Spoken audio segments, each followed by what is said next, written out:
Hello and welcome to the Build with Baer workshop. My name is Pat Baer. I'm here to build a model kit and to hang out with you, of course. I hope everyone's doing all right here in the old workshop. I'm going to throw the Baer Cave, the Lego, the Scythe emote into chat. If you're currently a subscriber, you can reply with those. That would be great.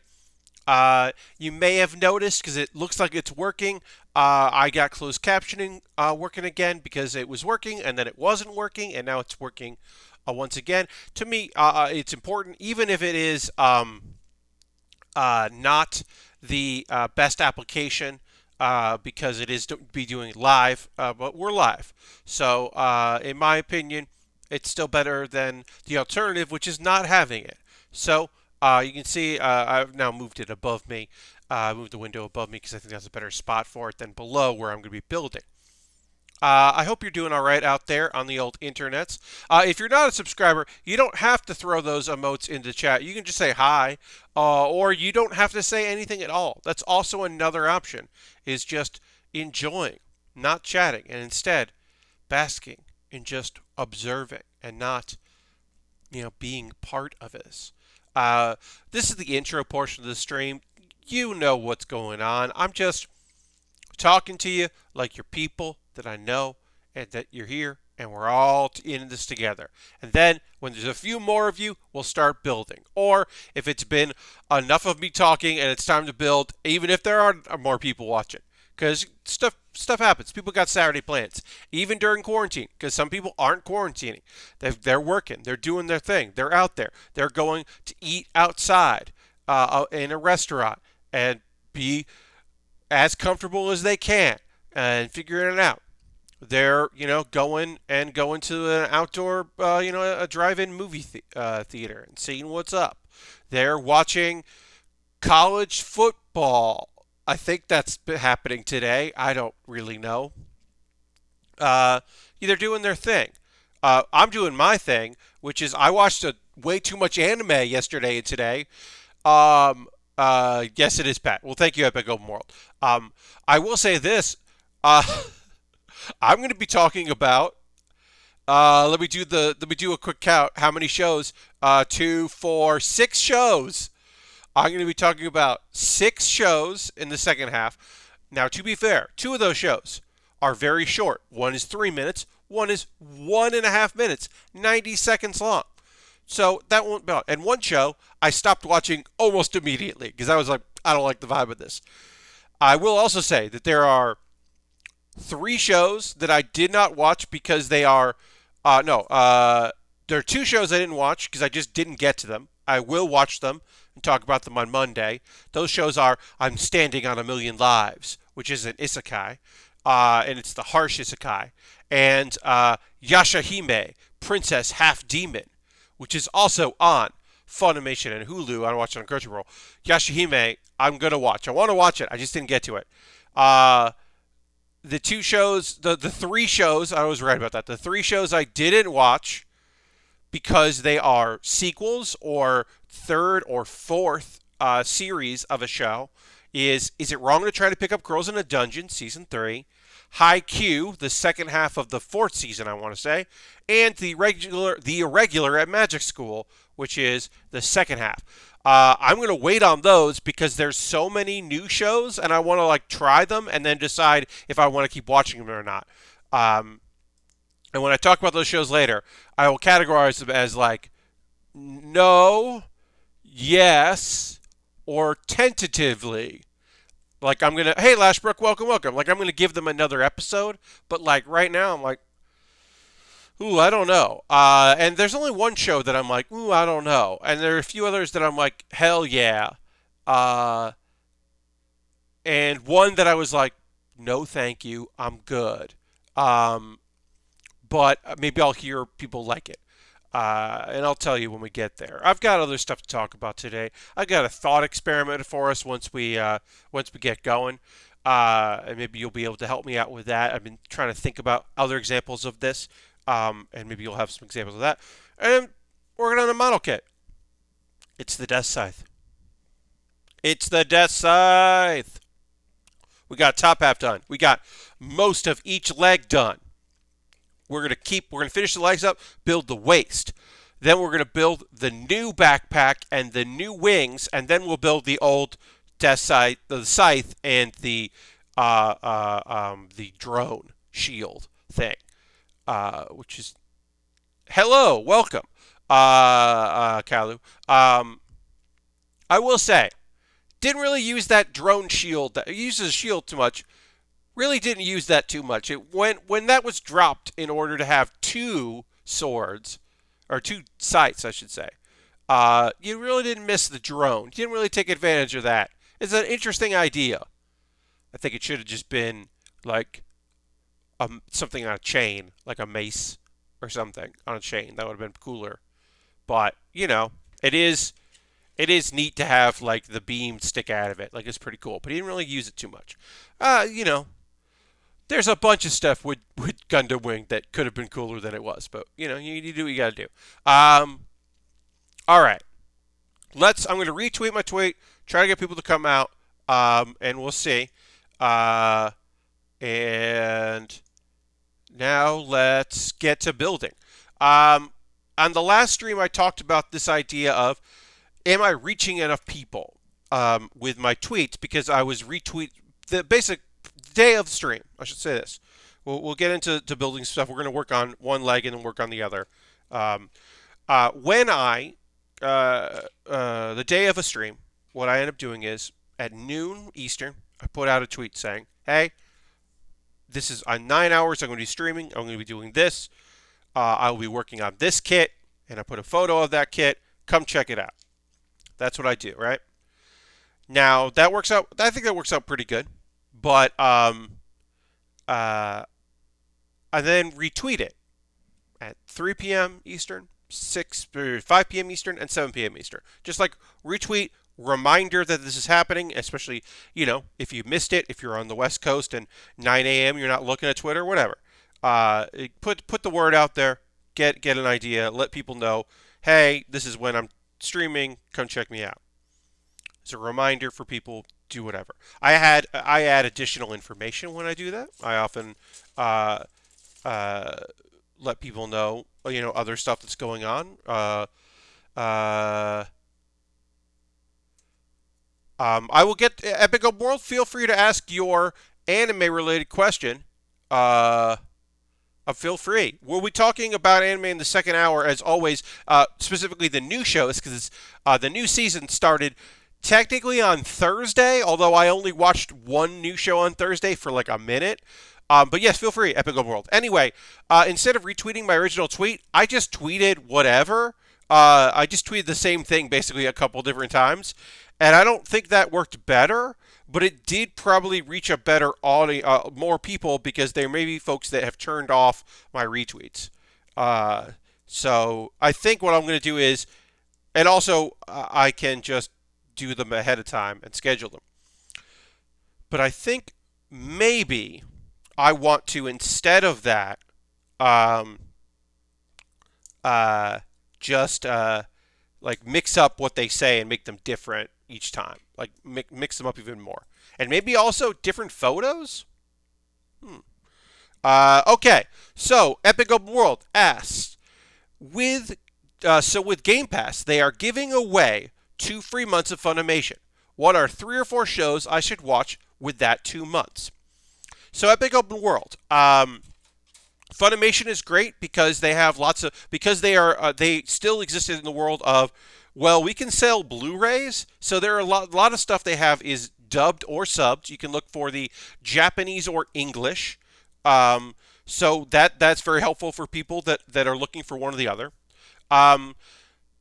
A modern show that they've done. Let's see if I can think of maybe a modern example and then maybe a classic. Let's see. It depends on what you're looking for. Which I will expand upon. I won't just go, oh, it depends. If you are looking for a cute slice of life, After School Dice Club is 12 episodes and adorable. It is a slice of life story of a young lady, some young ladies. It's focused on one young lady who, in school, suddenly has friends, but it is a group of girls who kind of find out how awesome tabletop games are, and they're real games that are featured in it, and it's just like a very chill game. That there are really chill anime. There's some heart certainly, and there's a little bit of drama, but very little drama, and it's mostly just like I don't know. It's about like a girl that you instantly are like rooting for, kind of figuring out her life, and it's pretty great. Um, it also features the dub. I don't know about, but the subtitled version also features one of my favorite little things, which is a Japanese voice actor who is trying to do a voice that has been affected by living in another country. In this case, it is a girl who is of mixed ancestry. She's German uh, and Japanese, and has lived in Germany. So when her Japanese has like a German like accent to it, but the voice actor is Japanese doing it, and I really love it. My favorite is I am a Japanese person speaking Japanese, playing a character who is from America or England. That's my favorite. That doesn't happen here. But my second below that is this character lived in Germany apparently. That's just a fun little thing. So I think that show rules. If you were looking for like I want to watch all of a show, Funimation has Yu Yu Hakusho, which is incredible.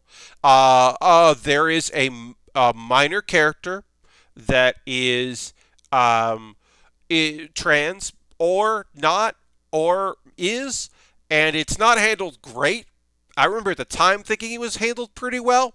In retrospect, it is not, and it is a short blip in a very long series. But if you're looking for like a 90s, like mid to late 90s, like fighting anime, like if you want to you want to see a show that does a tournament arc, and it does one very well and one not as well, but it does a tournament arc, and it like kicks ass with that tournament arc.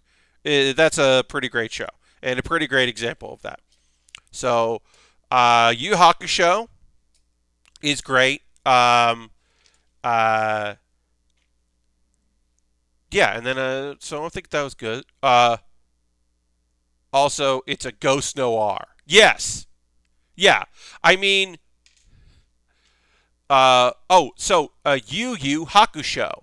I believe it's like the English translation when it first came out was Ghost Detectives. Uh, but yes, so the show. So this was revolutionary. This is not a spoiler. This is the first moment of the show. This is kind of revolutionary for a shonen, which is an adventure anime for boys, right? Uh, Perceived to be for boys. Lots of different kinds of people of all shapes and sizes and uh, you know ways can like it, but it's aimed at boys. An action series aimed at boys. It's a shonen where the first moment of the show, the very first thing that happens in it, is that the main character dies. And then the show goes from there. But in hindsight, looking back on it, he's a ghost without his body for maybe like 2 episodes too long. But you do get a sense of what's going on in the show. And it is not a show about a ghost as a main character. It's just like, the show is not afraid to just be like, yeah, we're just going to see what happens. He's a ghost. We're just going to like play with that for a bit. Silver Streak. Hey, Silver Streak. I just joined. I joined just in time to hear Pat talk about Yu Yu Hakusho. That show goes places. Yeah. I mean, like, that's the thing. There's a lot of episodes.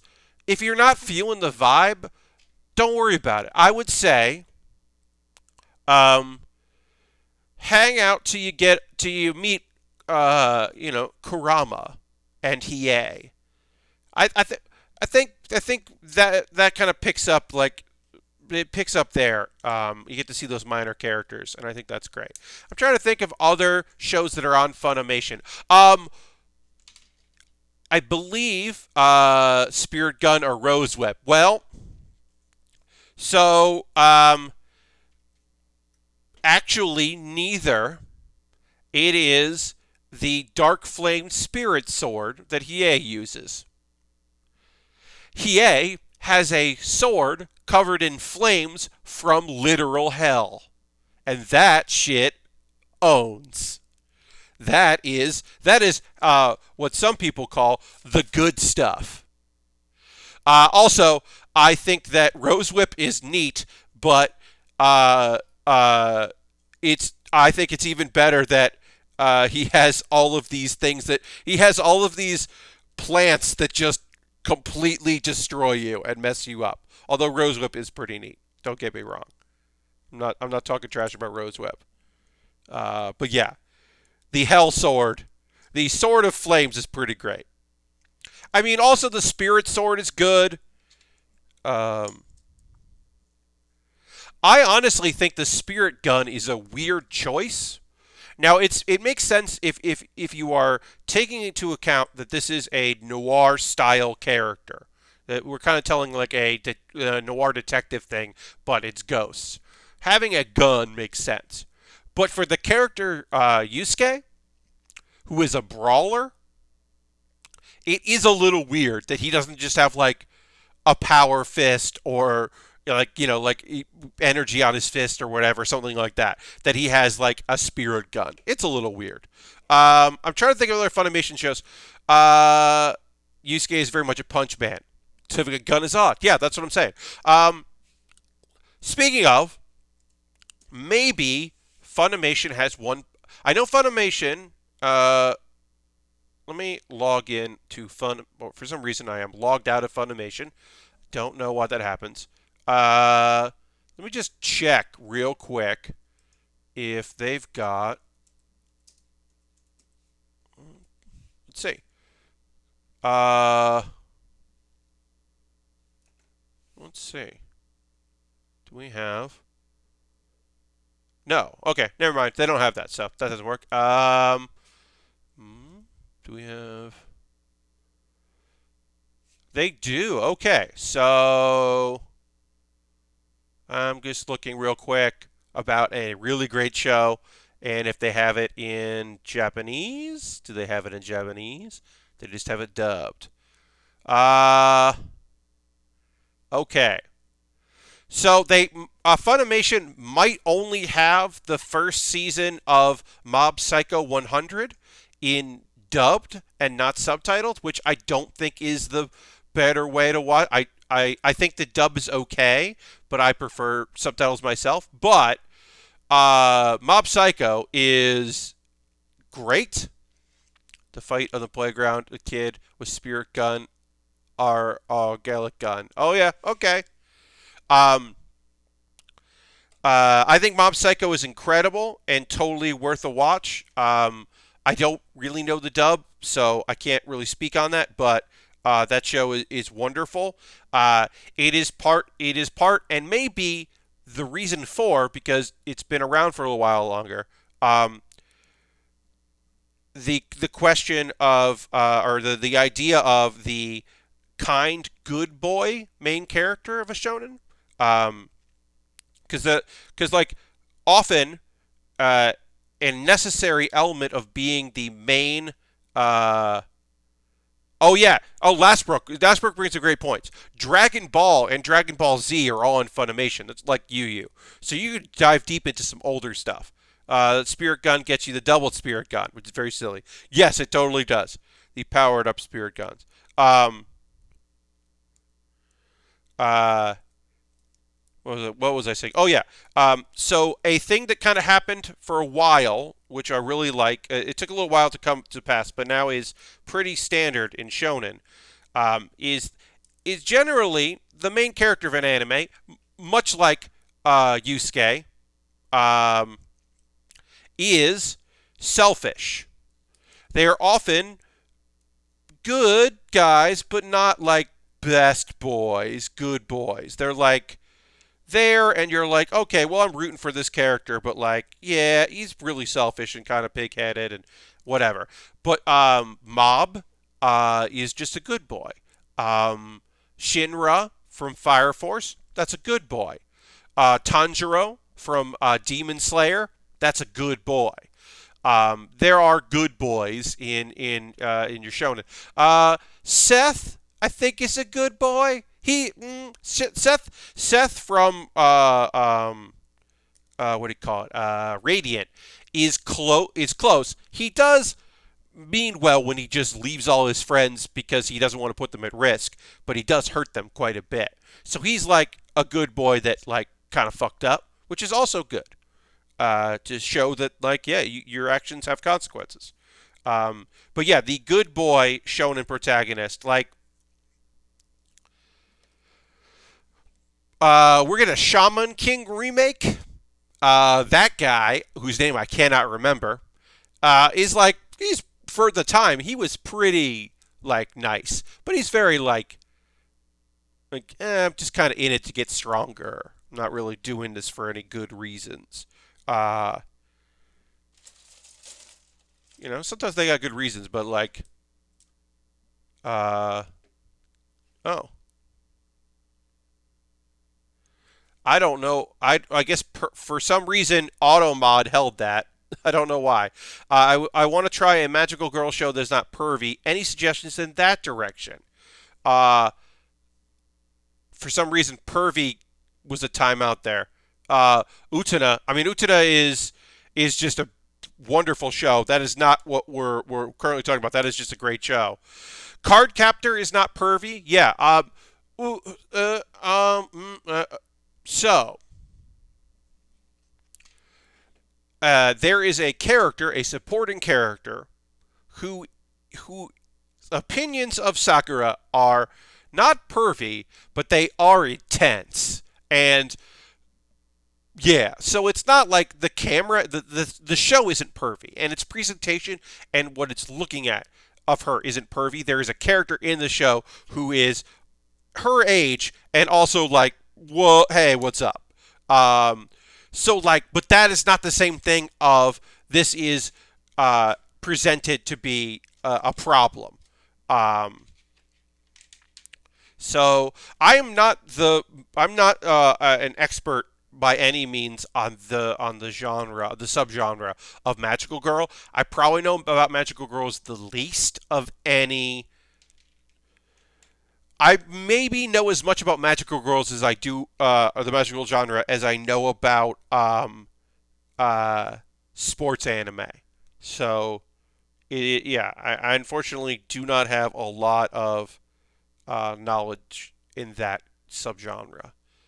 Because they are often, the thing is, magical girl stuff is often presented for a very young audience.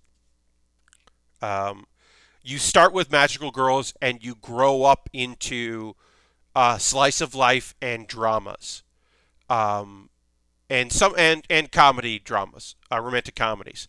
Uh, they don't necessarily make magical girl stuff. The exception to that is they make magical girl stuff for jaded assholes. Um, uh, who because they're like, this is the dark reality of magical girls. If you ever see art for a show and you identify that it's a magical girl show, but the magical animal friend companion there looks sinister or just off, then that is a dark, twisted reality of it. And you're like, those eyes are red and evil looking. That cat looks up to no good. Well, that's a dark take on the reality of magical girls. Uh, the gritty reboot of Magic Girls. Yes. Oh, yeah, My Hime. Made you swear off anime for like a decade. Yeah, I mean, like, it's Magic Madoka. Madoka is good. It is over hyped, but it is good. But it is part of a thing. There was Asuka, Magical Girls, something or other, Battle, whatever. It's pretty recent. It was last year, and that was like well, what happens? They were constricted to fight, constricted whatever. They were brought in to fight as young people, but now they've grown up. What does it mean to be a magical teen? And that, I mean, it wasn't good, but yes, Spec Ops. It was like Spec Ops, Magical Spec Ops Osaka or something.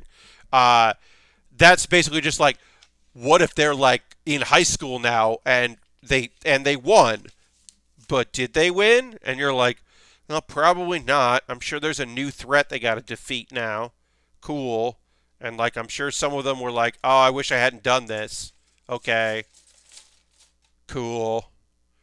Um, yeah, I mean, those shows happen, and they're those shows happen. That's so ridiculous of me to say. Um, but there's a lot of that style of stuff, shows that like people love. It's not my genre of magical girl stuff. It just isn't my thing. Um, yeah, so I'm unfortunately not a good fount for that. It's like, if you want to know about like uh, slice of lives and slice of lives that are very funny and slice of lives that are Yuri and like I got that slice of life, which is I have added Card Captor. We'll see how it goes. Yeah, I mean, look, Card Captor like is a classic. It is the dub is fucking the original dub is a bummer because they cut out a bunch of episodes until the main dude shows up because they thought that one, they did not think girls were going to watch it because Sailor Moon took a while to take off. And two, they were like, we need to have a boy in the show or people won't tune in. And it was like, you don't know what you're licensing. You have no concept of the show that you have put out and who the target demographic for that is. Uh, oh, you've watched Food Wars. Well, if you're like, oh, I want to catch up on Food Wars, the last season is bad. So, okay, so I have to like push back. Some people push back on me and my displeasure in the last season of Food Wars. Um, I would say the fourth season of Food Wars, because they call them plates. They should call them courses, but they call them plates, whatever. The fourth plate of Food Wars, uh, I think ends pretty great. And the fifth season, the fifth plate, which just aired and just finished up last season, I think is not strong. I think the villains are bad. I think the arc is paced poorly. They clearly had to cram a lot into 13 episodes, and the things they cut to make things go better were the food, which just is true and sounds like I'm making it up, but they did cut a lot of people cooking out of it to get through the plot that they had not enough time to deal with. Um, there are some moments in the last season that I think are good and cool, and I think that it ends on a positive note. I think the closing credit scene of that season, I think it is fun and strong, but overall, I think they could have tacked on a couple moments into the fifth plate or into the fourth plate, and it would have been fine. Uh, yeah, I mean, I kept going like, oh, I bet this happens. Oh, I bet this is the person. Oh, I bet this is the thing. And it was true. And that's nonsense. Fifth plate feels a lot like the Pottermore of Food Wars. Just kind of like an idea dump. Yeah, it's that thing of like, hey, you know who we haven't met? This character's mom. We haven't met this character's mom. We never did a lot of flashbacks about this character and what's going on with them. Hey, we could do this with that. Oh, what if we did this? Hey, you know what? I have an idea of why this whole series exists. We don't need to say why. We don't need to do this. Why we have this generation of miracles. This which is not that's from basketball. But this like prodigy class of incredible chefs. We don't have to explain why that's happened, but we can. Why don't we do that? It's like, all right. This relationship has never been romantic, but we could like hint at it being romantic at the end of the show. Okay. Like, I don't know. There's just a lot going on in the last plate of Food Wars that I'm like, meh, you didn't need to do this.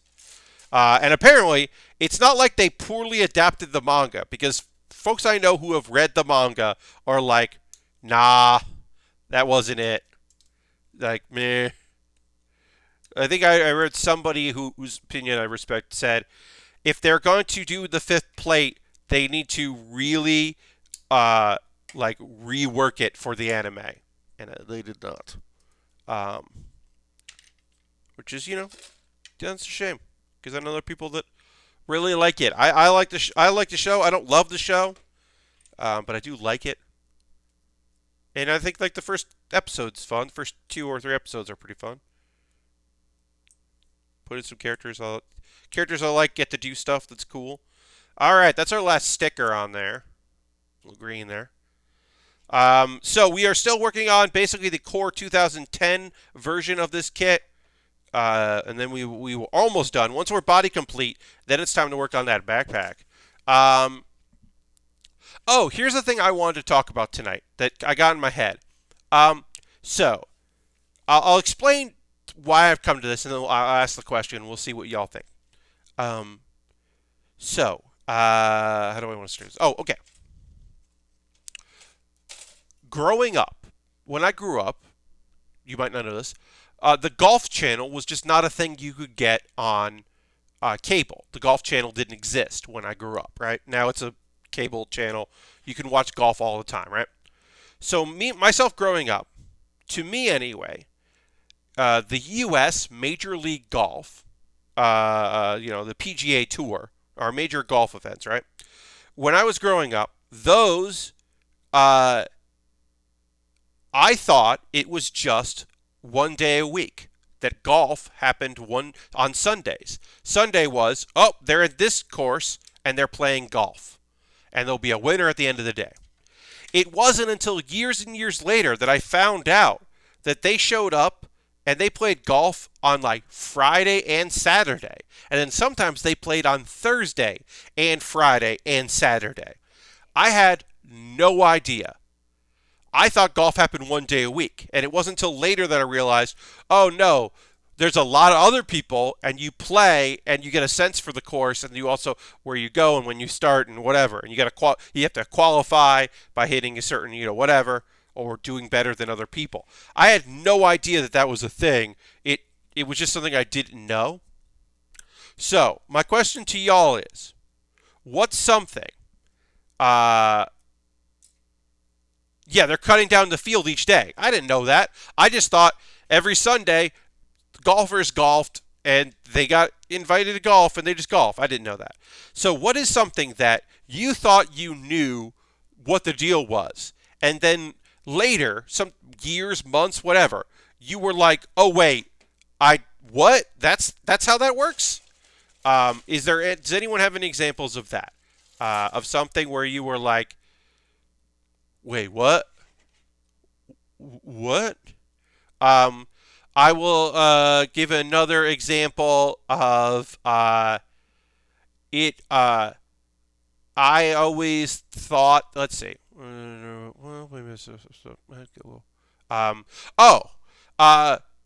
Weird people that call into a radio station and do weird bits, and it's clearly strange and weird. Who's this weird person that called in the radio to do and has an odd opinion about something? Hey, what's up, Dirty? People that call the radio that are 9 times out of 10, those are people that are calling into a radio station on list and playing a character. And it's known ahead of time, and it's improvised, but it's known ahead of time that they are going to call in to do a wacky character, and it is staged because they don't just talk to random weirdos on the phone at the radio. It's a bit that happens. I did not know that for a very long time. I assumed the other. Julie Coolin says, I didn't realize the Windows logo was a window until Windows 10 came out. I always thought it was a flag. I'm a programmer. Yeah, the Windows logo is a window. Yeah, you're just like, oh yeah, whatever, it's a thing. I mean, it's a stylized window. I get that. Kalu says, Growing up, I thought the city had a central switch with people watching traffic to make sure the light changed instead of, timers. And yeah, and maybe if it's people turning right or whatever, it's a trip thing. You thought that people were just doing that. Yeah, they're just like, oh yeah, that's probably how that works. Uh, Makes sense. And because there are like traffic cams, and there are people that look at traffic cameras, but that's not the same thing as turning the lights. That's looking for speeders. So yeah, I could see how you'd be like, oh, I get this. Oh no, I guess I don't get this. But yeah, if anybody else has an example, I'm trying to think of any other examples of those where it's just like, oh, I really thought this, and then it was just like, no, that's not how that works. Um, I don't know. Trying to think.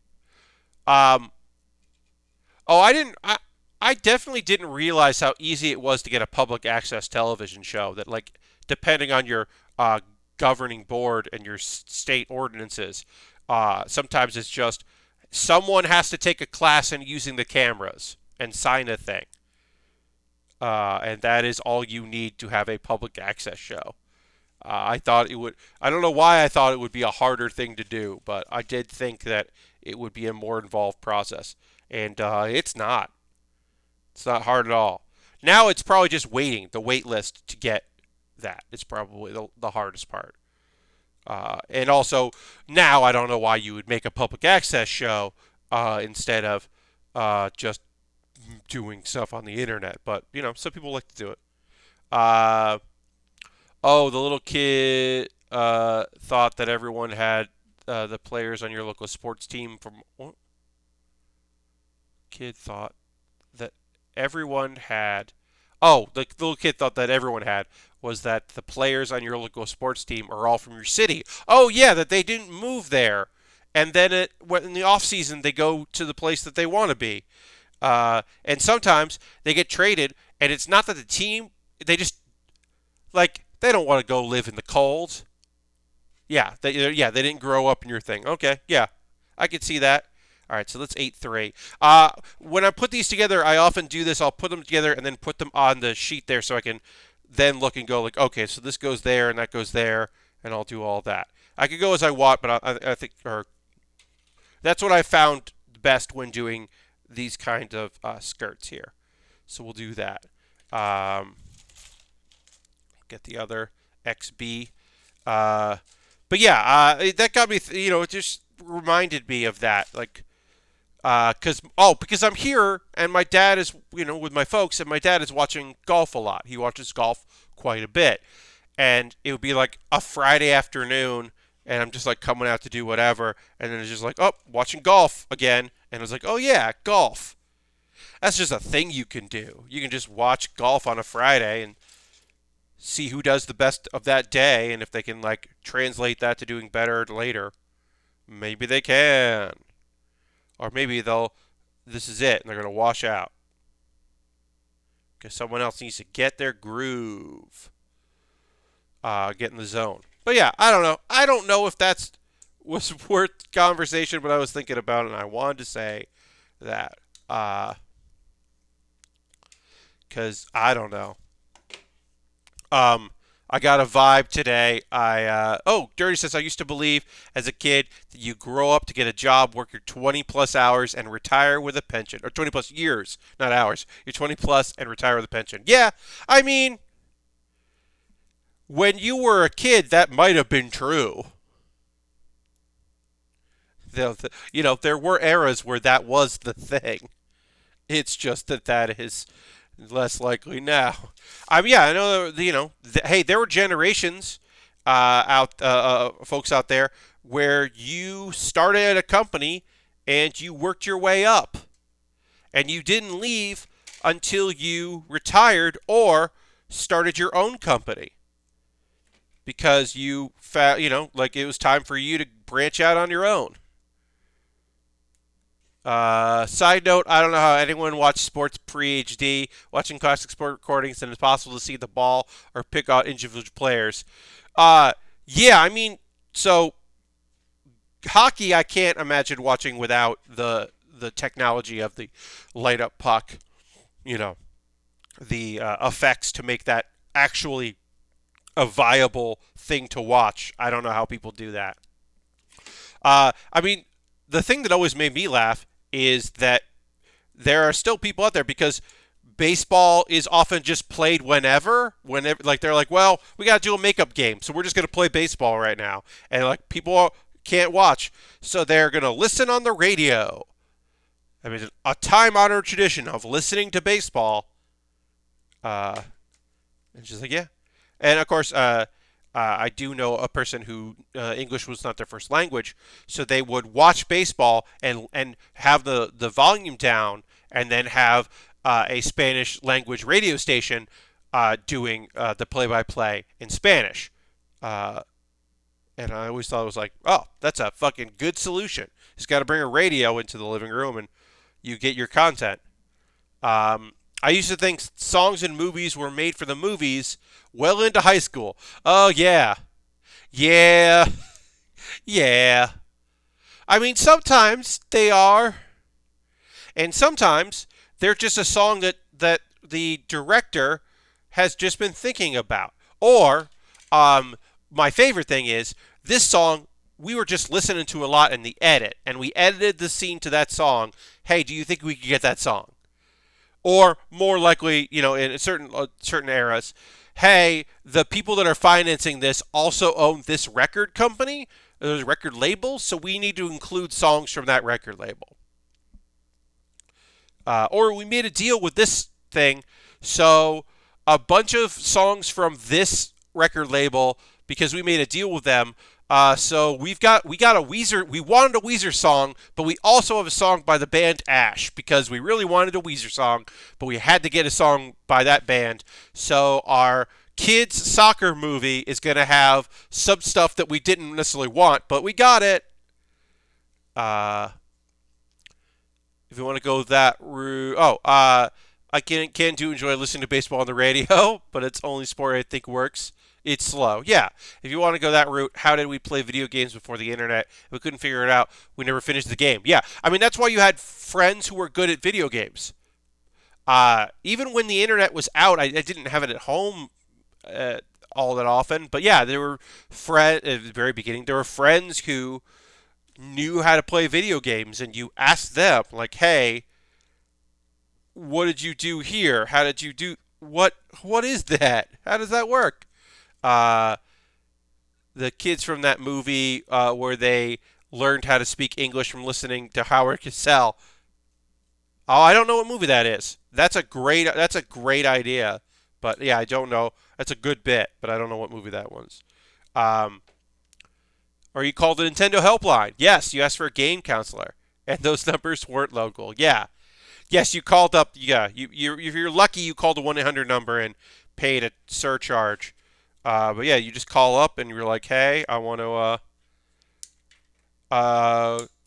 what do you mean I have to go to a certain place and kneel down by a bush? What? Why would they do that? Okay. Yeah, oh no, it worked. Thank you. Okay, Mr. Moneybags, yeah. I mean, hey, honestly, you do whatever you can. Play Link to the Past now. How did any kid figure that shit out? Yeah, I mean, it's that thing of like, for me, it was just like, I'm going to ask my friends who know more about this game than me somehow. I don't know. Or also, this is the video game I have because I'm not working this summer. So this is my video game that I got for my birthday, and I better like it. And then, my cousins got this game, and they're coming over, so I can get this game so that we can play NBA Jam together. So my parents got me NBA Jam, a game I did not necessarily love playing by myself. I am an only child. But I had it so that when my cousins came over, we could all play, or two at a time could play NBA Jam. That's how I snuck in another game that I wasn't necessarily thinking I was going to get. So that we can play together. I had the codes. Don't worry. I would get GamePro I would have friends let me know when I should get GamePro magazine to get the codes that I needed so that I could write them down. I remember looking up, finding a news group using Netscape Navigator, and finding a news group with Mortal Kombat codes, like probably Mortal Kombat 3 by that time, uh, and just being like, oh, I'm going to write these down. Here's how I do things I'll never do because I'm not good at Mortal Kombat. Yep, Netscape Navigator. They use that at the old. I talk about this every once in a while, right? So, I am 40. There was a time in my life when it was novel that companies advertised their websites. Like on a can of Pepsi, it would say Pepsi.com. And so, like, you would just go to Pepsi.com. And, like, I think Excite existed, and maybe Jeeves wasn't there yet, but it was on its way. But there was, like, Metacrawler and, like, Spider something or other. And you could find, like, resources to, like, find things, but a lot of times you would just try website addresses, and you'd be like, oh, nope, this company doesn't have a website yet, and just kind of, like, figure it out. Uh, uh, and then, oh, the game DRM. Yeah. Uh, and so then you would go like, okay, I'm going to go to Game Creators Code Creation Club on AOL. You learn about hex editing. Hell yeah. Um, so you just type in website addresses. Some people would. And I typed in goats.com because our friends and I thought, it was very funny to be in the school library and to type in goats.com. And you might not know this because why would you? Goats.com is one of the first ever webcomics. Somebody I think he started as like a college newspaper comic and they just started putting them on the web. But the guy that created Goats.com was a guy that was just putting up his webcomic called Goats, and he got a website to put them. And it's like one of the first ones. And I remember just being like, I have no idea what is happening right now. You can just make comics? And then eventually, like your friends like start saying like, oh, well, hey, I've got, like, oh, did you go to this thing? Or did you check out this one? And you're like, suddenly you're visiting other webcomics. But yeah, that was completely just like, ha ha ha ha ha ha, goats.com. And then it was like, oh, there's a comic book happening here. It's like a it's like a newspaper comic, but on the internet. Telling kids to go to whitehouse.com was a classic prank. Ooh, that is a good classic prank. Because it's .gov, y'all. It's not .com. .com is a different thing. Ha ha ha. You got them. Took care of them. You showed them. Classic prank. But yeah, I remember it was novel to be like, oh, that's a website. Oh, that has an email address. Oh, I'm going to go there. Oh, AOL keyword, something or other. Ooh, this company is hip. They get it. They know what's up. Oh. Yeah, .com was porn. Yes. It was somebody had the brilliant idea to have their porn website be whitehouse.com. I remember a friend of mine, and I'll say his full name in a second. He found out that his website, his name as a website, was a porn website. Because his name was Mike, M-I-K-E, Sapp, S-A-P-P.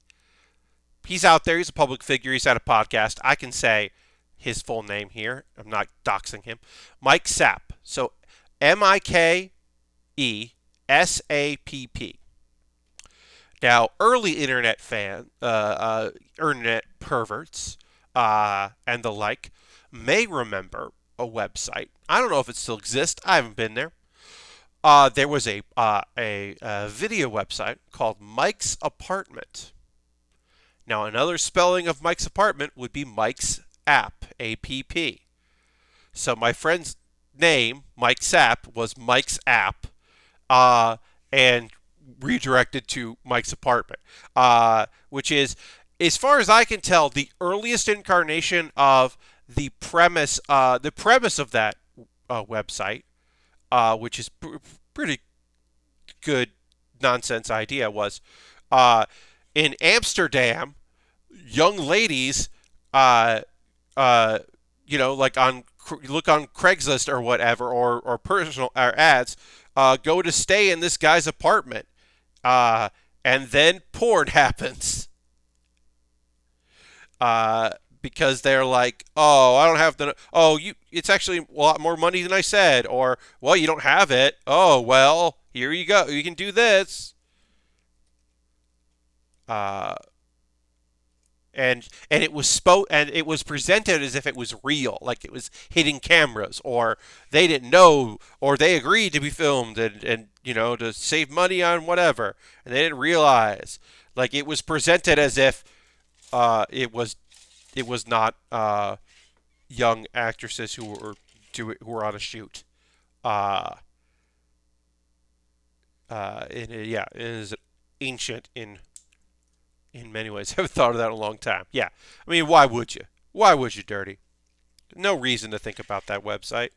All right, I'm going to get some more of this assembled. We're going to take a pause for the cause in a couple of minutes, and I'm going to talk about ways you can support the channel. Dr. Jones supporting the channel by cheering 25. Thank you so much, Dr. Jones. I'm going to throw the applause, throw some emotes in there. Thank you so much for that. I'm going to hit the old that timing. Yes, right. Beautiful timing, Dr. Jones. But yeah, also welcome to the top of the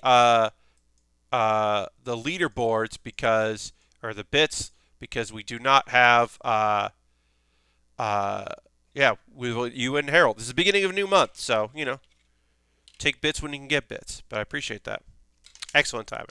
Yeah, we'll take a pause for the cause in a moment or two. I'll talk about ways like that you can help out if you want, but you don't have to. We'll get some of these going here. Oh. All right. Oops. This just like brings me back. Like, obviously this is the 2010 revision, but it's still a classic. This is still a classic master grade. The only thing I think that I'm more nostalgic about when it comes to model kits is the Gundam Wing high grades, because I did a lot of high grades before I tried a master grade. I was scared of master grades, and so I built all of the main Gundams and their revisions in high grade before I ever touched anything else, because I was, like I said, I was nervous about doing it. And then eventually I was like, all right, I want to do this. So I want to try a master grade and see if I can do it. But yeah, so I think I am, like, I joke that I could build a Deathscythe blindfolded, but I think a Deathscythe Hell high grade I could probably build blindfolded. So I'm fairly knowledgeable about how those kits are put together from the era, those early ones, those 90s kits. 90s kits will understand. Ha ha! Nailed it. But yeah, of course I have a bunch of anime to talk about. As I said, I've got 6 shows to talk about. One of which I won't talk for very long because I bounced off it immediately. And then 2 that are short, but I'll still like kind of talk about what's going on. And as I said, there's a couple things that I'm going to watch for the future. The real problem is that, like, I didn't watch everything that I wanted to watch. I just ran out of time. So some of those shows are going to have to become shows I talk about on Monday, because right now. But the other problem is, Pat talk about anime? No, I know, right? But the other problem is that there are a bunch of shows, like, there's not a lot that I want to cover that come out on Sunday and Monday, but like there are a few they're going to come out that I do want to chat about. And then Tuesday through Thursday, there's a couple on Tuesday and a couple on Wednesday, and right now there's nothing on Thursday, which is great. There not being anything I want to watch on Thursday is awesome, because it means that I don't have to watch, that I can like catch up and watch some stuff on Thursday if I need to. And I'm not like trapped like I talked about Decadence last season, and Decadence came out on Thursday, so I always knew I had to watch that on Thursday to talk about that night. So not having that is pretty helpful. but I don't mind having the homework because I don't. I rarely watch a show that I really dislike. Sometimes I will keep watching a show that I've grown to dislike because I want to see it through. Like I went back and finished Gibate, which was awful, but I really wanted to finish it because I wanted to see it, and I'm glad I did because it does have a terrible explanation for what happened. It has a very just nonsensical bad twist, and I'm glad I know what it is, so I can, if someone ever brings it up, I can be like, oh yeah, well I can tell you the complete nonsense that is that show. I can speak knowledgeably about what is an awful part of an anime. It's like, I like having that. All right, let's body complete this. Then we'll take a pause for the cause. But we're gonna after that, we'll jump to new parts. We'll get into some new parts and build some wings and things. Went and downloaded that anime gacha game Genshin Impact today. It seems competent. Yeah. I believe I have read some descriptions of it being like, what if somebody made a gacha after playing Breath of the Wild and like kind of get what's going on with Breath of the Wild, but like not all of what's going on and great about Breath of the Wild. So, I mean, I've watched some people play it. I don't pretend to know a lot about it, but I've watched some of the footage. But yeah, it definitely seems like it is a show that like kind of gets its source material, but doesn't fully get it. I got that nice gimmickle hit where I drew 2 5-stars and 3 4-star characters. Hell yeah! Oh, you got that rush. The weapons don't break, so that makes it already better than any game that has weapons that break. Okay, yeah. I just started playing today. It is 100% Breath of the Wild mixed with a Tales game. All right, yeah.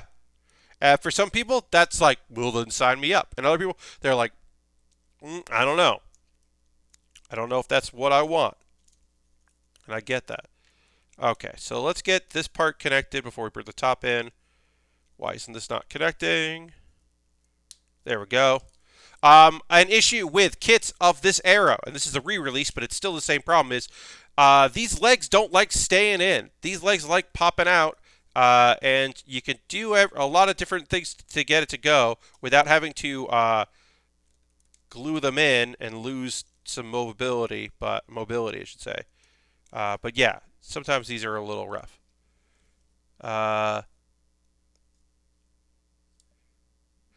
Silver Streak, I have heard that there are places where you need to be like a certain level to move on, but you might have been done exploring, and so you just have to then wait for daily stuff to happen. I know a couple people who are basically stuck in the game, and they have like can no longer progress until like by playing they have to wait for daily stuff in order to gain the experience they need.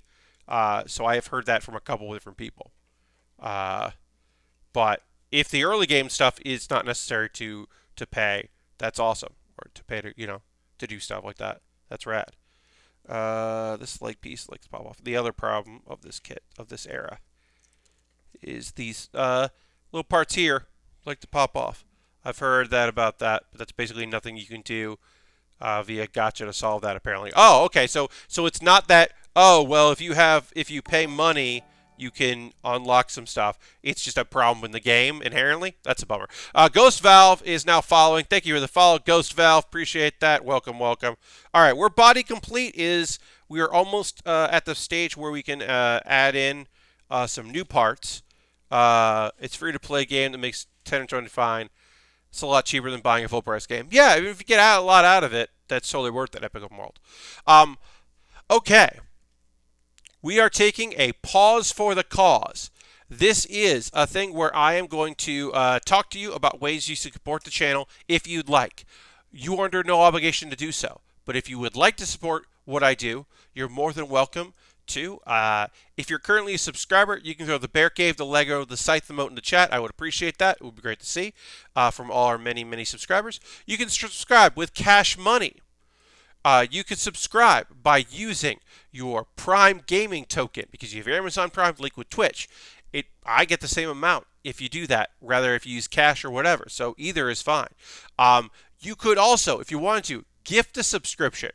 There's nobody at the top of our gift leaderboard this month. That's okay. But if you wanted to gift someone, you want to pay the forward, you can random, an anonymous person. You could do it anonymously, or you just gift it to a random person or someone else. You see someone in chat that you're like, oh, I would definitely like them to be a subscriber. You could do that. You could be like Dr. Jones and do bits. Bits and coins are always appreciated. And yeah, you could do that, and that would be nice. You're under no obligation to do so. If you're like, Pat, you stopped building, what's happening? I do this. This is the pause for the cause. I do this once a stream, right in the middle of it, where I talk about ways to support the channel for a couple minutes, and then I plug some videos that I made in case you want to see those. But we're going to get back to building once I finish this, so let's just get through it. It is still early in October, and you could join my Patreon, and it would be a great deal. Silver Streak just subscribed. That's 9 months. Auto reduce still never working. Yeah, I mean, it works, but it doesn't. You gotta hit the button. I don't know. Sometimes it does and it doesn't. Silver Streak, but I appreciate that. That's the applause there. Thank you so much for that. I appreciate it. But yeah, I have a Patreon, and you can join my Patreon if you're interested. A $1 tier, $3 tier, $5 tier, $10 tier. So you can join cheaper than you could on Patreon or on Twitch. Still helps you. And everything I make through Patreon and Twitch goes into me buying kits and equipment. So I also have another way you can support the channel, if you're interested, which is through a direct donation, which goes into buying kits. The money that comes in from that, I use to buy model kits so that I have a nice backlog and I can always be building something. I never want to not be able to build things. So I always have stuff because once I'm done building it, I'm kind of done with it. So those are donation things. Always appreciated. None of that's necessary.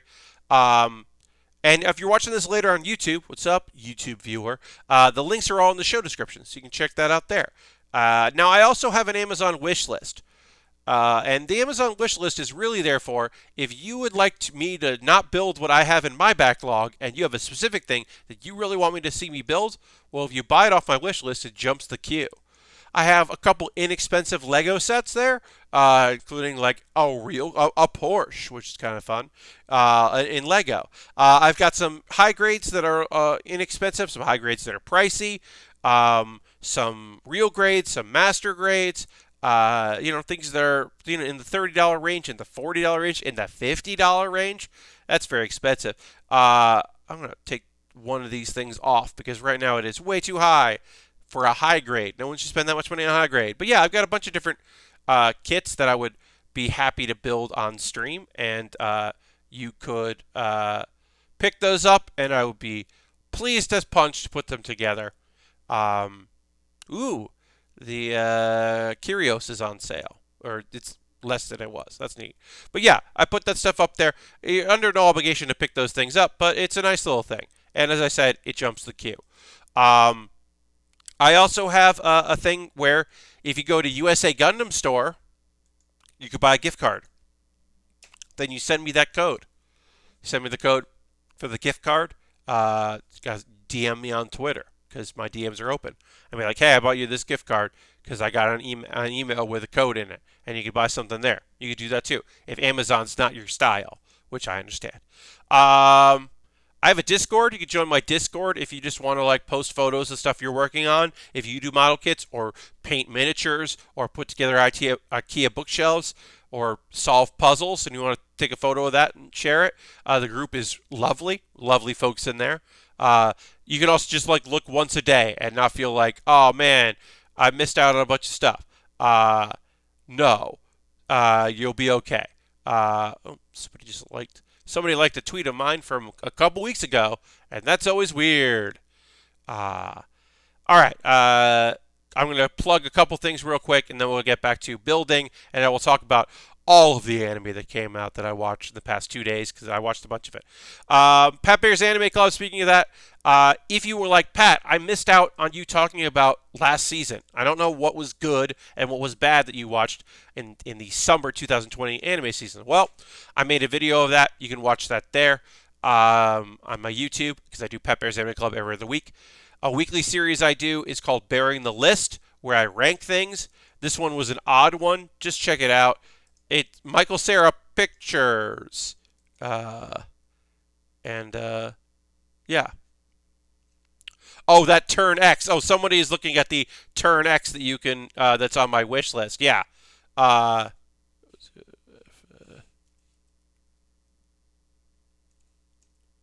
it is quite the sight. It is quite the looker. Uh, that's just something that I don't know. I built the Turn A. Why not build the Turn X? Do I wish it was cheaper than $70? Yeah. Do I think you should spend $70 so I can build it on stream? No. But if it drops down and is cheaper, then if it gets down to like $50, like if you wanna. But yeah, I built the Turn A, so why not the Turn X?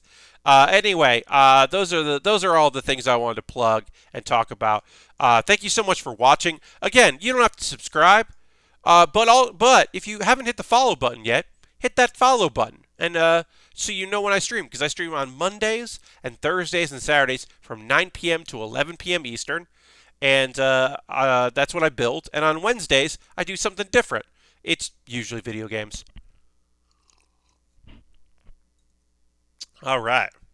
So now it's time to talk about anime and to keep building, as if we haven't been talking about anime, but it's time to talk about new shows.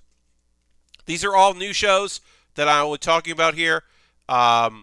I will tell you where I watched it, and also if it is available somewhere else, I will let you know so that you can check it out. There's a lot to talk about, and I will try to get through them. And I'll also let you know if I'm going to keep watching the show or if I'm done with it, or if I'm going to watch the second episode, but I don't know. And we're also putting this booklet aside and moving on to the new insert. This is the insert that came because we're going to build wings on this thing because this is the Roussette unit, Deathscythe. So we'll put this aside for now, and we'll come back to it. But now we're going to work on the new pieces, I-1 and I-2. Okay, on the Rail anime, is the Funimation version only the simulcast without subs? Dirty, as far as I know, Rail Romanesque, which I watched on Crunchyroll, is also available on Funimation. Both of them are subtitled. I do not. It is, as far as I know, it is both are simulcasted and both are available with subtitles. I do not believe that there is a dub yet, and I don't think they're simul-dubbing that. I will say this: Rail Romanesque being simulcast is very odd. Rail Romanesque being on Funimation is very odd. Rail Romanesque being available on both Funimation and Crunchyroll. I don't know if the subs are shoddy or not. I mean, I watched on Crunchyroll; it seemed fine. I think that show doesn't make any sense. So that the subtitling is just doing the best they can. And you're saying, Pat, what is this? Okay, so Rail Romanesque. They're 3-minute episodes. Funimation does not usually 3 minutes and 30 seconds. Funimation does not usually license small shows. Usually that's Crunchyroll. It is rare for a series that is not a shonen or a giant franchise to only be available on one thing, like the Yashahime, the sequel series to Inuyasha. You can watch that on Hulu and Funimation and Crunchyroll. Fruits Basket, you can watch on both. That's not a shonen, but it is available on both. Rail Romanesque being available on both is odd, and I was surprised by that. Also because it's short. It is based on a video game, which is just a dirty H game. I don't believe that it's going to be dirty. I just think that that's the original thing, and then this is the someone decided let's make a short anime based on this. Okay, so this is what it is. Rail lords, all one word. Rail lords are some sort of artificial intelligence, AI, android, cyborg ladies, not explained well, that were created to be the brains of and work on trains in this fictional version of Japan. But what happens when train travel goes out of style because everybody's really into planes and other forms of transportation, and trains kind of go by the wayside? Maybe someone made a deal along the lines where they can get this one, but you also have to take rail. Yeah, I don't know. I don't know why, but anyway, so it's a short. So there's a bunch of rail lords, and they get together for a rail lord summit. And I don't know what a rail lord summit is, but I think it's a meeting of these ladies to discuss improving something.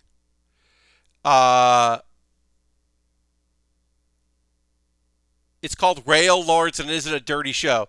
Yeah, Epic. Clearly they're called Rail Lords with like a wink and a nudge, but like as of right now, it is not. So these Rail Lords are all got different personalities, and they're different styles of lady you might want to watch in an anime. They're all doing their thing, which as of right now is just meeting. And there's one rail lord that is called Lady, something or other, and so I think that might be like the original rail lord. I'm trying to figure this out, and they're gonna meet about something. And one of the ideas they had is merchandise, and I think it's like how do we like become better rail ladies when railroad stuff isn't that popular? And I'm going to give this a episode, one more episode. I do not know if I will continue past this next episode, but it's also 3.5 minutes, so I can at least find out what's going on. I do want to see if I can like figure out something of what's happening here. Like, if there is more to this that I can kind of figure out, I'm going to try. I don't know if there is, but I am interested to find out if there's more to this. It was inoffensive. So that is the first show I am tentatively going to check out. And then, merchandising. They didn't even catch with yogurt. The next show I'm going to talk about is With a Dog and a Cat, Every Day is Fun. I'm so glad this got picked up by Crunchyroll. I don't know why it was. It's a silly little thing. These episodes are 90 seconds.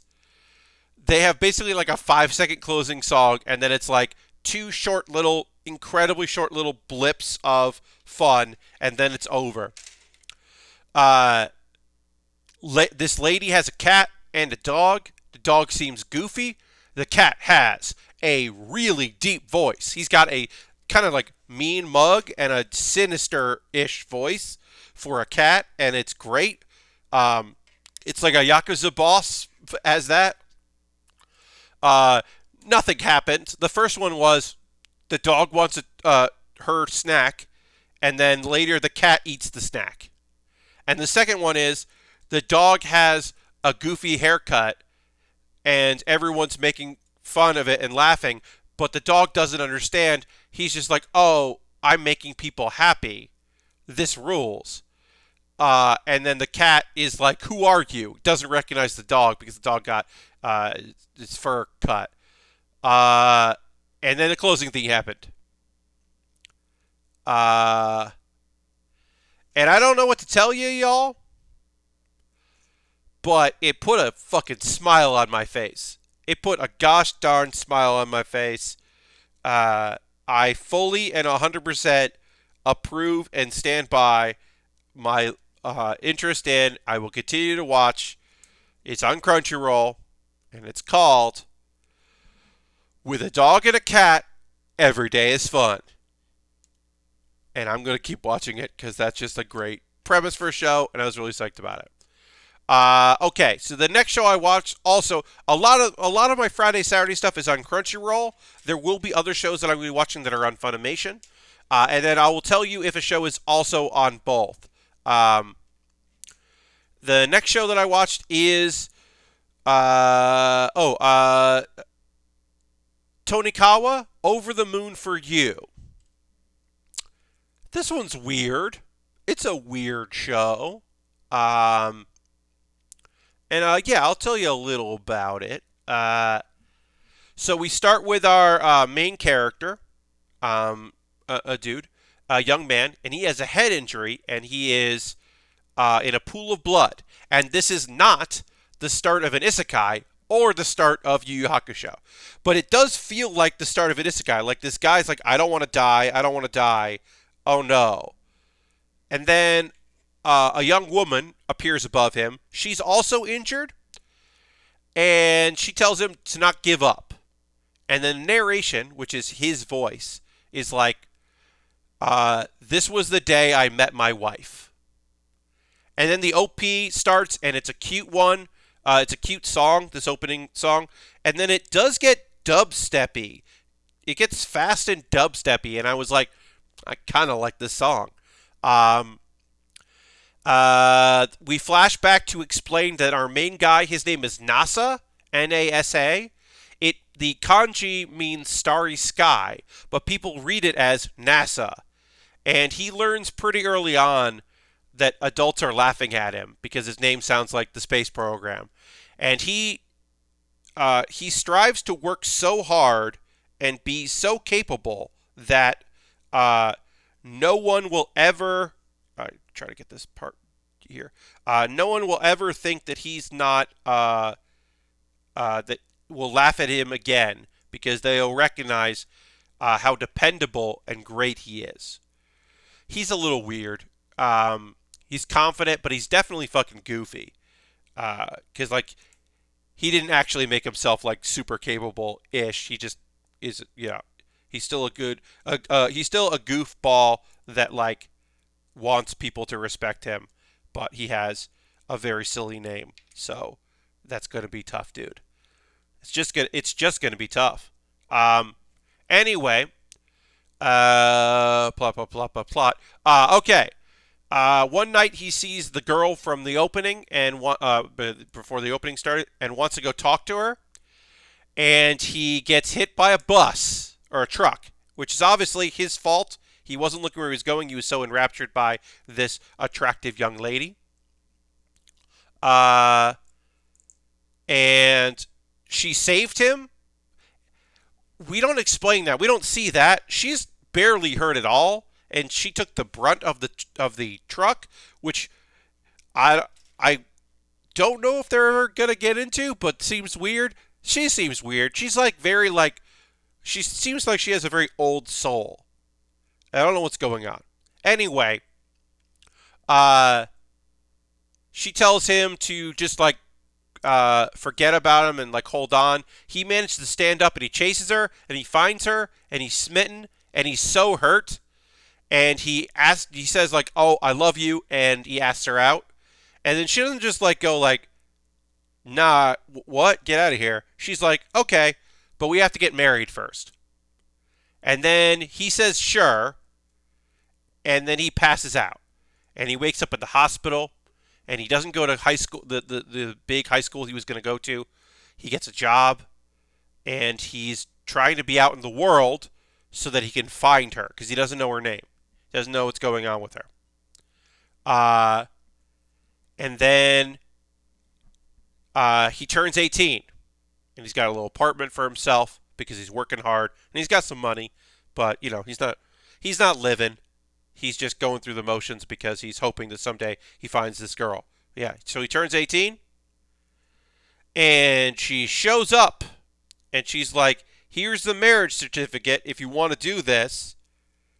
And he is rightfully like, a fancy Deathscythe. Yes, Yes, this is from the manga. This is the Roussette unit. So it's basically like the 2010 revision of the original Deathscythe, the model kit, and then cool ass wings. So that's what we're working on here. And I'm talking about Toninawa, sorry, Tonikawa, Over the Moon for You, which is a romantic comedy. Anyway, they go to a 24. They go to an office and to get married, and they get married, and that's the end of the show. Uh, the episode, I should say. They go to the ward office. They make it official. There's a whole thing where they're very cute together.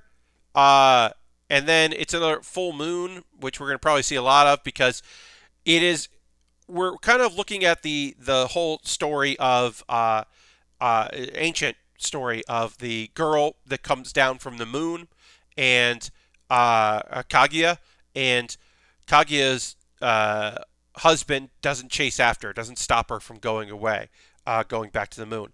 And he's like, I would definitely, come and find you, and there's no way I wouldn't stop for someone I've fallen in love with. So that's kind of what's going on with this. It seemed cute. I kind of want to see where it goes. I want to know what her fucking deal is.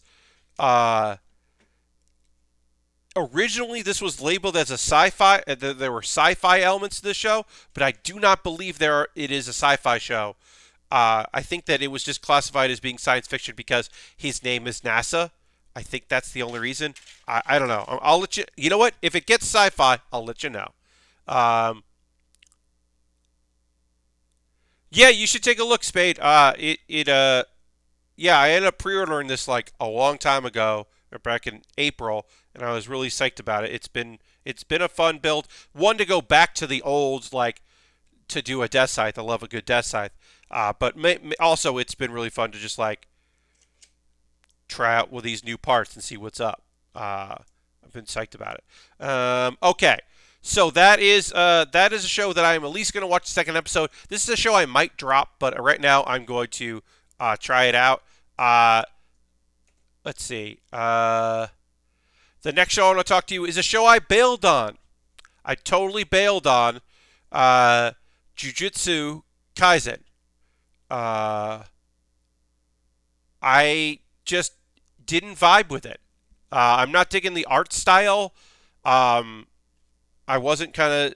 I think the premise is fucking cool. It's like the premise is that there is a dude who he gets bitten, he gets cursed, and normally, if you get cursed, you get executed.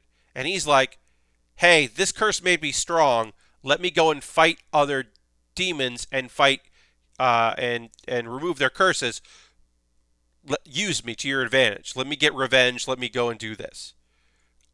Before you kill me. It was kind of interesting. So I think it's a cool premise. I just didn't like the episode that I watched, and I kind of bailed on it pretty early.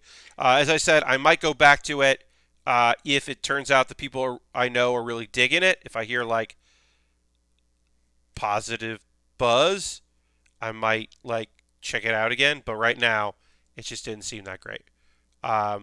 So not gonna watch that. This is the next anime I'm going to talk about is Wandering Witch: The Journey of Elaine. Elaine. And it is while it is spelled like it should be Alania, everyone in the show calls her Elaine. So Elaina, I should say. Everyone calls her Elaina, like Elena instead of Elania. It's just Elaina. So this one is available on Funimation and Hulu. I watched it on Funimation, but you can also watch it on the Hulu if that is how you like to watch stuff. And this show is pretty fucking great. It reminds me a bit. It is going to be a lot of episodic stuff and feel a little like Kino's Journey. But instead of a talking motorcycle, it's she's just a witch. I don't know if there's anything that talks that shouldn't talk, like a motorcycle. I can't tell you that. But I can tell you, this first episode wasn't like the journey part. It was her like just doing her thing. So, Elaina grew up loving this book that was a journal style book about Nike, who was a witch who traveled all over the world. And Elaina worked hard to become a witch like Nike, and because she said, her parents said, well, if you become a witch, then you can travel like she did. I don't think they thought she was going to study to become a witch. Uh, anyway, she becomes an apprentice at age 14. She's the youngest apprentice ever. Well, apparently, the witches, who a witch has to train her, and then if a witch trains an apprentice, when the witch thinks the apprentice is, capable, then they become a witch. But you got to get approved by the witch that trains you. So she wants to be an apprentice for someone. Nobody will take her in because right now it seems like it's because she was the youngest one. Later, I start to question that. We'll get to that later. But it seemed like the thing that was presented was, oh, well, she's so young, and people are unhappy about that, about how young she is, because she's showing them up. But I believe there was another reason later, and we'll get into that. And then so she's definitely upset about that, but she overhears her parents say that the Stardust Witch recently moved into nearby into the woods, and she's some witch that doesn't live here and isn't part of this town's witch crew. So Elaina goes and sees like, hey, can I be your apprentice? And then the Stardust Witch, whose name is Fran, is like, yeah, all right, I've heard about you. That's sure. Fran is a free spirit, and for the first entire month, she won't teach Elaina any magic. And Elaina is like basically a personal assistant or a maid. And she's learning some stuff, but like mostly she's just helping out. And is very frustrated, but doesn't give up. She's stubborn. And she's just like, oh, well, hard work is going to get me through this like it always does. And then Fran is like, okay, hey, it's time for us to have a duel as a test. And she's like taunting her and being like kind of mean. And it's very clear that she's like pushing her to get some sort of result. And the result is that Elaina just like breaks down and starts crying. She's just like, you had never intended, like, why are you doing this? You should have just said no if you didn't want to train me. It's like an emotional moment. And Fran like doesn't know what to do. It's one of the funniest moments of the episode because Fran doesn't know what to do. And she's like, hey, how about this? And it's like, hey, I'll just juggle fireballs. She's like, ow, that's hot. It's just like very clearly does not know what to do with a crying girl. And she tells her, oh, wow, actually, Elena's parents asked Fran to take her in and to teach her about setbacks and failures because she's always just succeeded, but that's like, studying, that's not the real world. And so maybe the other witches turned her down because of Elena's parents. I don't know. Elaina surprised her by enduring so much and not complaining. And apparently she should, speak her mind now and again and not just take things and just being like, oh, well, I'll just like put my head down. And now the real training in magic begins, and that's for a whole 11 months. And then Elaina gives her the name the Ashen Witch. So she's Elaina the Ashen Witch because her hair is gray, like ash. And it sounds cool. Because that's why she's known as the Stardust Witch, because she thought that was a cool name. And then Fran is from another country and has to return there, or she chooses to return there, so they have a teary goodbye. And then Elaina goes to get permission from her folks, now that she's a witch. Hey, here's permission for me to go and travel. And she has to make 3 promises and keep them. Run away if she gets into trouble. Don't think you're somebody special, that she's like better than other people just because she's a witch. And come home at some point to talk about what you've been doing and to check in. Um, and then she basically leaves and says, like, I believe that the rest of the episodes will be 3 years later when she is 18 out exploring the world. So maybe we're going to catch her, like, while she's been exploring stuff. Because she's already done some stuff and we're going to see more. Approved. I'm going to keep watching. This was cool. I'm excited to see where this goes. I like that this is like slice of lifey, but not afraid to have some, real moments. It's got magic. It's not cozy like Flying Witch, which is just a cozy, wonderful anime. This has got like yeah, there might be some. She might run into some shit that's like makes her sad. I don't know. But it was cool, and I'm into it. I'm a big fan. I also think that from everything she knows and says, that Elena's mom was probably a witch or is a witch, and then settled down and got married. It definitely makes me think that that she was a witch from everything she knows. Like even to bring I forgot to mention that, bring a spare um, witch's hat, because you never know. It's always good because it might blow away, which feels like it is like, oh, that feels like you've experienced this and know that firsthand. Anyway, so that is an approved show. I'm going to keep watching that. I'm psyched about that. And the last show I want to talk about is let's see if I can get this name right. I haven't said this out loud. Iwakakeru. Let's see. Iwakakeru. Iwakakeru is Sport Climbing Girls. Hell yeah! I'm going to tell you right now. Approved. I'm going to keep watching this. This is the anime about 4 ladies who are, in the same school and have a lot of similar experiences going on, but are different ladies, but they have a common goal. This is your slice of life, but it's also a sports anime. It is definitely a sports anime. Holy shit. Okay, so we start in the future, at some point in the future. I don't know exactly when, but there sometime in the future. And sorry, let me try to get this right here. 17, 18, 21. Oh, this one we're just going to do one. Okay, I got it. Sorry. I got confused there for a second. Okay.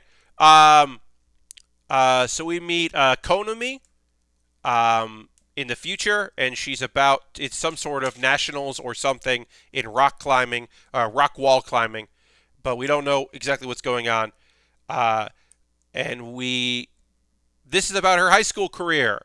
So in middle school, she loved video games. She played video games all the time, and she was really good at video games. She was a hardcore gamer, and she was also a puzzle nut, and she was actually really good at it. She was a champion at it. But now it's high school, and it's like she's a freshman in high school, and she wants to join a club, but she doesn't think she's going to be good at crafting, and so she's like looking around, and she discovers a rock climbing wall at the school, like outside, and she gets roped to trying to be a club member. But it's not really an attempt to get new members. It's not like oh, please join us. The girl who's on the team is like, who we learn her name is June later. But she's like, definitely, this is like kind of a hazing thing. She's definitely like trying to make sure that she takes it seriously. 'Cause she's like, oh, this looks neat. This will be fun. And she's like, June is like, I'm serious about this shit. If you want to do this, you got to be serious too. She starts to see the route kind of like a puzzle, and she's like figuring it out. She's not good at it, but she's like picking stuff up, and like maybe she doesn't have like the knowledge of how to do it, but she does have like an interest in it. We meet the other 2 girls because there are only 2 other girls in the club. The captain is named Seo, and the other girl is like short with red hair named Nonoka. And I think one of them is like I don't. I think she's driven and maybe a little like I don't know. I don't know what's going on with her. I don't really know what's going on with these characters. We don't get a lot of sense of who they are. One seems to be fun loving. They both really seem to love, be really, really into um, uh, wall climbing. But June is apparently uh, like a real hard ass. Like she grew up only training to do this. Like this is her passion. She takes it really seriously, and she's been doing it so long. She's good because she's worked hard, and it ticks her off that um, that Konami says that she wants to beat it. That she's like looking at it like it's a game, which she doesn't mean to be offensive, but is taken as offensive because June takes everything seriously because she is the rival slash uh, way too serious character who is also definitely going to be tsundere. She is definitely going to have tsundere vibes to her. You could just feel it that like their friendship will be competitive. Anyway, speaking of competitive, June says she can't join the club unless she beats June in a climb.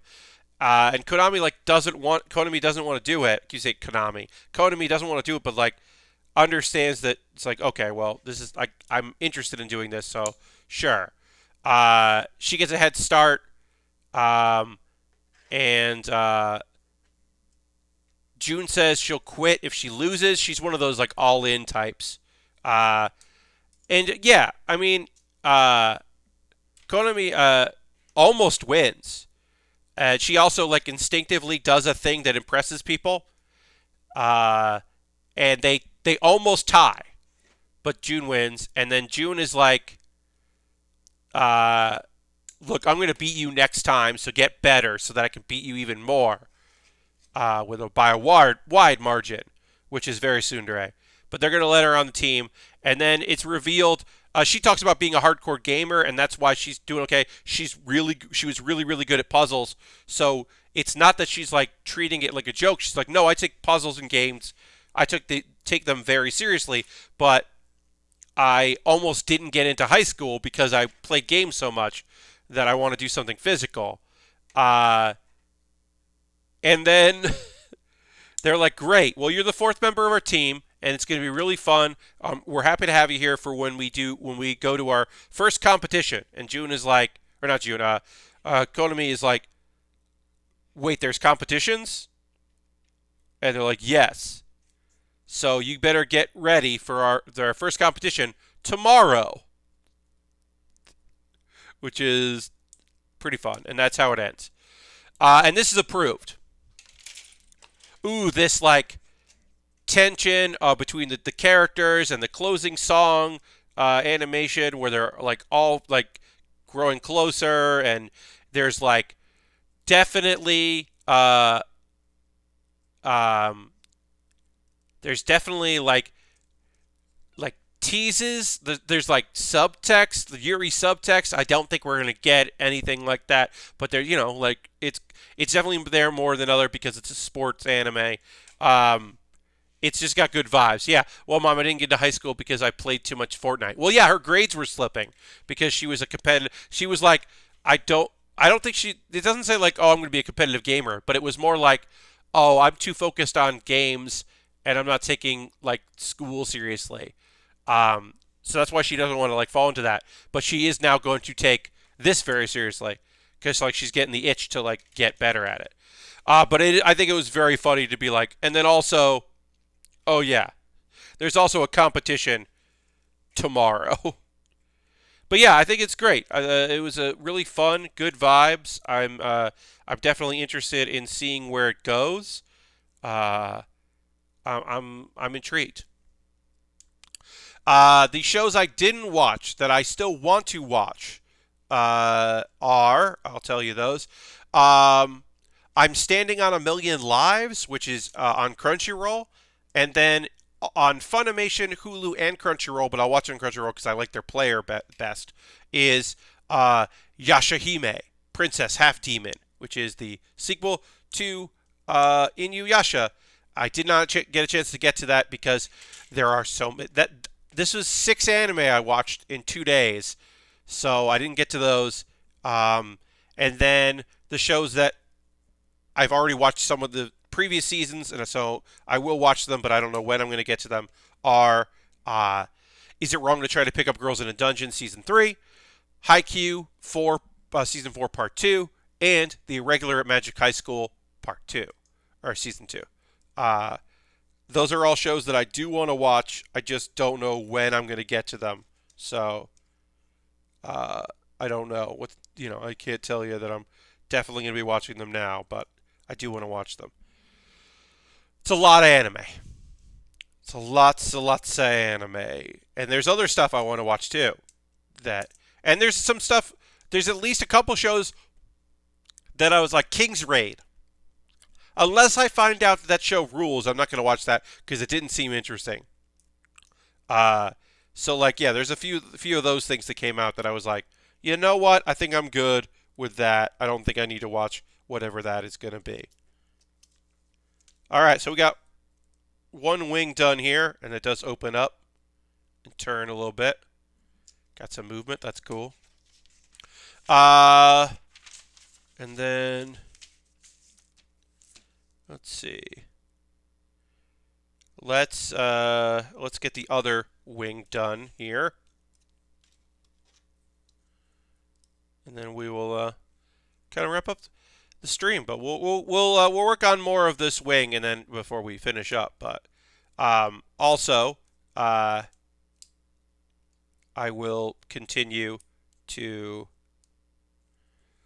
work on this stuff on Monday, and then I don't know what I'm building on Monday. I'm going to look to see. My $10 patrons can vote, but I put the poll up today because Patreon's been acting bad, so I don't even know if everybody got a chance to see the poll that I put up. Well, right now, the injection machine is up next, but maybe it will. I won't know, but we're going to finish this up on Monday because there's not a lot left to do. We finish up the wings and then build the scythe. But the injection machine, this is a very short kit. This will not take any time at all to put together. There's some stickers, but it's a small little kit. But I really want to build the thing. What makes the plastic?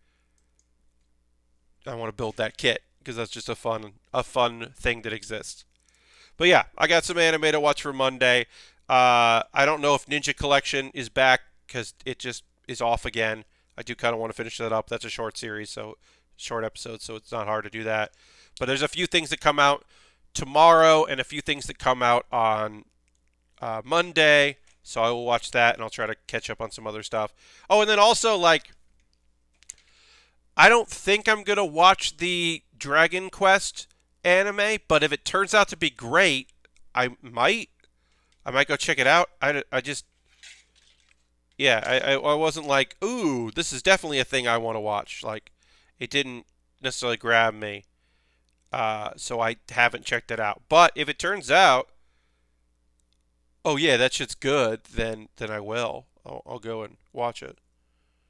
I'll just kind of keep my eyes peeled. There is a Dragon Quest anime, yeah. I don't.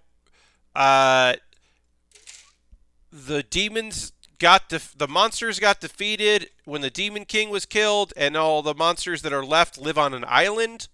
And there's one human that lives there, and he trains, and then the big bad demon is resurrected, working for someone who's even bigger and badder. So our hero has to go on a quest to defeat this new threat with new people. Dragon Quest anime, isn't that just the new Yakuza game? Yeah, no, this is old Dragon Quest. This is Dragon Warrior shit. But yeah, the premise seemed okay. I do like the idea of the only human on Monster Island. I think that's a fun premise. But that's not the show. That's just the starting point of the show. But yeah, I I'm somewhat interested in the premise. But there's so many shows. I have to like decide I don't want to watch some of these first. And then there's still stuff that hasn't aired yet. Like I do want to check out that anime that is, what do you call it? There's this like, well, there's By the Grace of the Gods, which is the chill isekai, and then there's Kuma Kuma Kuma Bear, which is the video, but this is like I'm inside a video game isekai. Uh, that is kind of slice of lifey, but so it's like what if dot hack but pleasant, uh, like chill, like a slice of life. That I'm definitely gonna check out. And then there's the let's see. Oh, I don't. Here's a maybe one. I'll watch the first episode and decide if I'm gonna keep watching. There's an anime that is a young girl shows up and declares herself God, and then says the world is ending in 30 days, and then stuff's gonna happen. I will probably check. I will check out an episode of that and make my decision if I want to keep watching it or not. I don't know. It's kind of an interesting premise. We'll see where it goes. Then and there's probably at least one other show that I haven't mentioned that will show up, and I'll be like, oh, cool. One show that hasn't shown up anywhere that I don't think got licensed is there's like a show about like girls that want to be stand-up comedians, and I don't think that got licensed, but that seemed kind of neat. It's like, oh, I probably watch some of that, but I don't think I can because that did seem kind of neat. Do not use backpack described instruction manual. Use this backpack instead. All right. Fine, we'll use this backpack.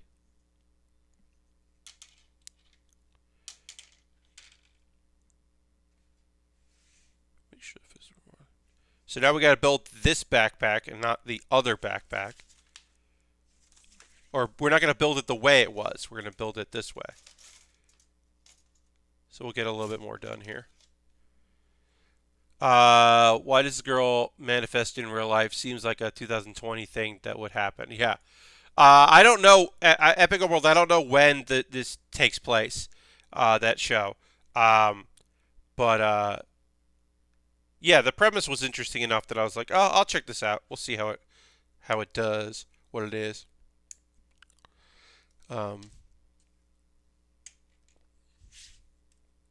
But yeah, I don't know. There's some good stuff coming out. There's already some stuff that I'm into. As I said, Jujutsu Kaisen. If it turns out to be good, I'll go back to it. If I hear positive things, or if I watch like clips of it and I'm like, all right, well now the action looks good, I'll maybe check it out. But I'm not super like this is gonna be the shit.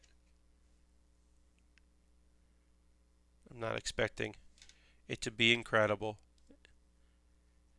Oh yeah, and Noblesse. I gotta watch Noblesse. I think that might be a Wednesday show as well. Maybe it's a Thursday show.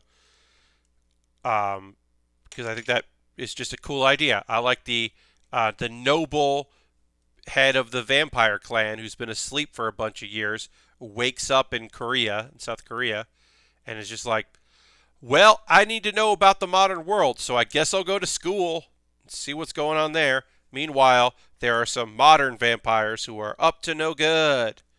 But maybe they're not vampires, maybe they're humans that have augmented vampires. But he's just like, I'm going to deal with this shit. And also, go to high school. And, like, get a cell phone. And I can't tell you why this is the case, but this is the case. His assistant, who has lived all this time, and, like, he wanted to he became the principal because the old house that they lived in became a school.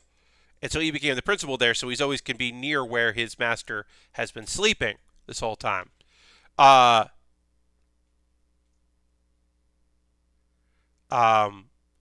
then his name is Frankenstein, and I don't know why his name is Frankenstein, other than the person that created it thought it'd be funny.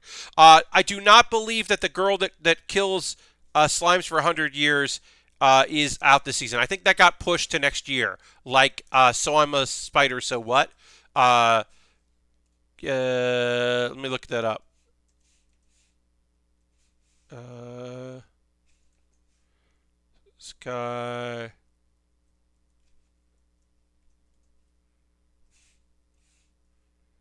Uh, about fighting slimes. Uh, I've been killing slimes for 300 years and maxed out my level. Uh, let's see. Anime. Anime adaptation was announced during a live stream in 2019. Uh, yeah, I believe that is not coming out this season. Um, this season, the isekais are I'm standing atop of a million something or other. Let me see. What was that called? Um, I'm standing on a million lives, which is uh, a guy is and two girls they went to he's in high school with are faced with completing a quest, and if they complete it, then they return to their world, and then at some point they'll come back with another person, and they keep adding a person with the idea that once they complete 10 quests, it's over. Uh, so he kind of feels like, oh, well, the responsibility of that. That came out this season, and um, the other one that came out is or Kuma Baer, and then there is an isekai about a boy by the grace of the gods, which is about a boy that controls slimes. But the I've been killing slimes for 300 years and maxed out my level is not this season. I believe that that got announced in uh, Slime Tausite. Yeah, they got announced last year, but or yeah, 2019, but is not out, and I don't know when that's coming out. Also, Soma Spider So What got pushed because of COVID, and that was a bummer because I wanted to check that out. Yeah, there was only one isekai last season, so we got three isekai this season. And Kuma Baer starts as a regular. I'm playing a virtual MMO, and then I don't know how she ends up. It becomes real, or if she gets transported into it, or if it's like Sword Art Online and she can't log out. I don't know how that works, but that is the next one. That is another one because there are three this season. But by the grace of the gods is like a light isekai. All right, I'm going to put two rockets on this, which will complete this backpack here. 23. So we're going to complete this backpack, and then we will call this stream a stream. We are going to raid. That is what we do here is we go and find somebody awesome that I know who hopefully is on the West Coast and will be streaming for a while, and we'll go and see what they're up to and go give them some love.